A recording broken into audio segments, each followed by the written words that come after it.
సతీష్ చెప్పండి. సో ఏ రకంగా చూడాలి పురంధేశ్వరి లేఖని? ఇది చంద్రబాబు మార్క్ రాజకీయమా?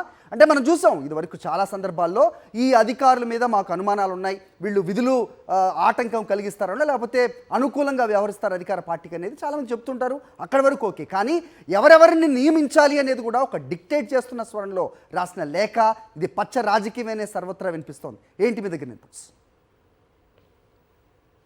ఖచ్చితంగా హరి, ఇది రాష్ట్ర వ్యాప్తంగా అటు రాజకీయ పార్టీలనే కాదు అధికార యంత్రాంగాన్ని సైతం విస్మరింపజేస్తుంది. ఎందుకంటే ఇటువంటి లేఖను ఇప్పటివరకు బహుశా ఎన్నికల కమిషన్కి ఏ రాజకీయ పార్టీకి సంబంధించినటువంటి ప్రతినిధులు కూడా ఇవ్వలేదు. కానీ దగ్గుబాటి పురంధేశ్వరి కేవలం తన మరిది చంద్రబాబు నాయుడు కోసం ఈ ఈ ఈ లేఖను రాసినటువంటి పరిస్థితి. వాస్తవానికి ఆ దగ్గుబాటి పురంధేశ్వరి ఎవరైనా అధికారుల తీరుపైన అభ్యంతరాలు ఉంటే అధికారులు మార్చాలని ఫిర్యాదులు చేయడం సహజం.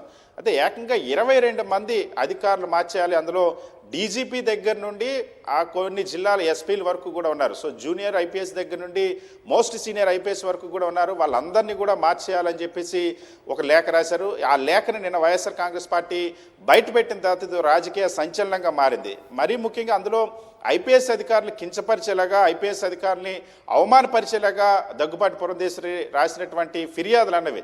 ఐపీఎస్ అధికారులని వైఎస్ఆర్ కాంగ్రెస్ పార్టీ జీతకాలు అని చెప్పేసి రాశారు. వైఎస్ఆర్ కాంగ్రెస్ పార్టీ నుండి పేరోల్స్లో తీసుకుంటున్నారని చెప్పారు.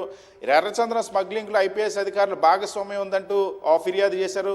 అదేవిధంగా ఎవరైతే పక్కా అవినీతి పరులు వీళ్ళందరూ అంటూ ఫిర్యాదు చేశారు. ఇది ఇప్పుడు ఐపీఎస్ అధికారులు కూడా తీవ్ర స్థాయిలో మండిపడతామన్నారు. సీనియర్ అధికారులు, చాలా సుదీర్ఘకాలం అనుభవం ఉన్నటువంటి అధికారులను ఉద్దేశించి పురంధేశ్వరి ఇలా రాయడం అని. అంతేకాకుండా వాళ్ళు మార్చమని రాయడమే కాకుండా ఏకంగా 22 మంది ప్లేస్లో ఎవరెవరిని వేయాలో కూడా, అంటే భారతీయ జనతా పార్టీ అధ్యక్షురాలు అనగానే ఎన్నికల నిర్వహణ ప్రక్రియలో ప్రత్యేక అధికారులు ఉంటాయని భావించారో ఏమో, లేకపోతే చంద్రబాబు నాయుడు ఇచ్చినటువంటి డైరెక్షన్ మేరకు ఏ లెటర్లో ఏముందో కూడా చూడనట్టు వ్యవహరించి ఇచ్చేశారో తెలియనటువంటి పరిస్థితి కనిపిస్తుంది. దీనిపైన తీవ్ర విమర్శలు వస్తూ ఉన్నాయి.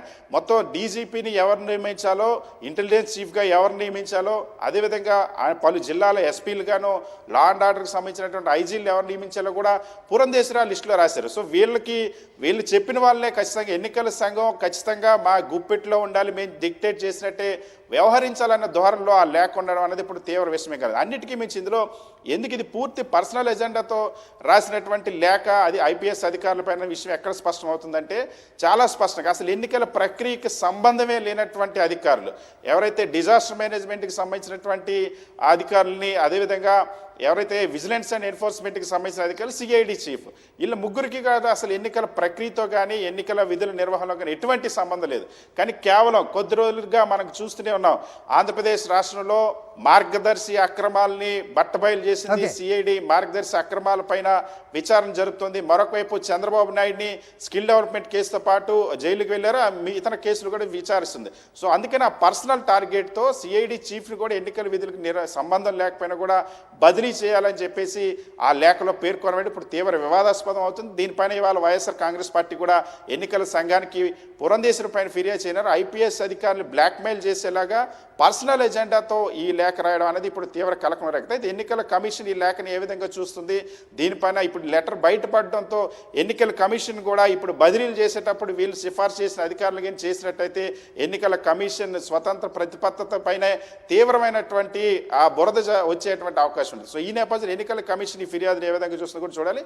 వైఎస్ఆర్ కాంగ్రెస్ పార్టీ నిన్న లేఖ విడుదల చేసిన తర్వాత ఈరోజు ఎన్నికల కమిషన్ దృష్టికి కూడా తీసుకెళ్లబోతుంది. పురంధేశ్వరి వ్యవహార శైలిపైన, పురంధేశ్వరి ఏ విధంగా వ్యవస్థను ప్రభావితం చేయడానికి చంద్రబాబు కోసం ప్రయత్నిస్తారన్న అంశాన్ని ఇవాళ వైఎస్ఆర్ కాంగ్రెస్ పార్టీ కూడా ఫిర్యాదు చేయబోతుంది. రైట్. అయితే వీళ్ళు ఇచ్చిన లేఖ, వీళ్ళు రికమెండ్ చేసిన అధికారులు, దానిపైన ఎన్నికల అధికారులు ఏ రకాల స్పందిస్తారు అనే విషయం పక్కన పెడితే, ఈ రాసిన లేఖలో సంబంధం లేని అధికారుల బదిలీ చేయమని ఏ రకంగా డిక్టేట్ చేస్తున్నారో దీన్ని చూస్తున్న సాధారణ ప్రజలు, ఒక ఓటరు ఏం ఆలోచిస్తాడు అనుకుంటున్నారు? క్లుప్తంగా చెప్పండి, కామెంట్.